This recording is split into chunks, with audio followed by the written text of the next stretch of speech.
On était un groupe de 3 étudiants et on a dû faire face à une problématique qui était au Pérou.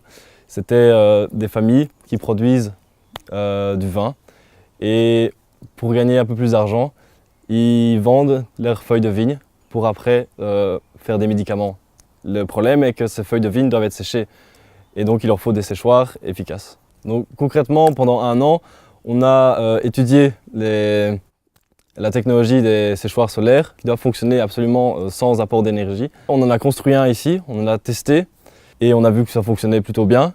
On est alors allé là-bas, on a vu qu'il y avait des contraintes extérieures qu'on n'avait pas imaginées, donc on a dû réadapter notre solution et donc concrètement on en a construit 3 séchoirs solaires qui vont aider les familles à avoir un meilleur revenu.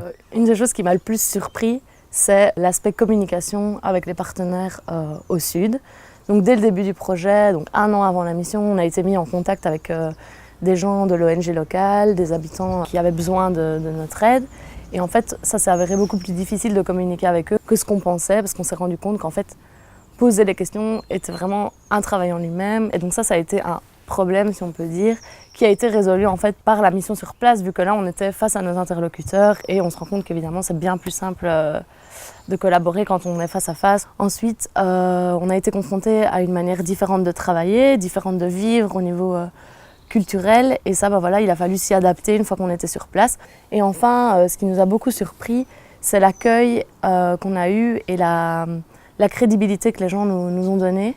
Parce que nous, on est arrivé avec notre beau projet sur papier face à des ingénieurs locaux. Ils nous ont directement fait confiance, ils nous ont aidés à mettre en place le système, à acheter des matériaux, à rencontrer les gens sur place. Et au final, c'est grâce à eux qu'on a réussi à mettre tout en place. Donc ça, c'était très valorisant d'avoir cette confiance mutuelle entre les partenaires du Sud et nous. Donc participer à ce genre de projet est vraiment très utile pour la vie professionnelle, puisque à seulement 20 ans, on a été chargé de la gestion d'un projet dans son entièreté, dans sa globalité. On a dû le gérer de A à Z. Et c'est un projet qui est multidisciplinaire. Donc à l'université, généralement sur les projets, on est vraiment concentré sur la partie scientifique, tandis que cette fois-ci, on a dû gérer aussi tout ce qui était économique, tout ce qui était, il fallait faire attention à ce que la solution soit durable et donc il fallait prendre en compte les ressources naturelles qui existent déjà sur place. Il fallait prendre en compte le côté social et puis il y avait tout l'aspect de communication avec des gens qui n'ont pas forcément le même bagage scientifique. Et donc ça, c'était vraiment quelque chose qu'on n'était pas préparé à l'université et qui me semble très important dans la vie professionnelle future.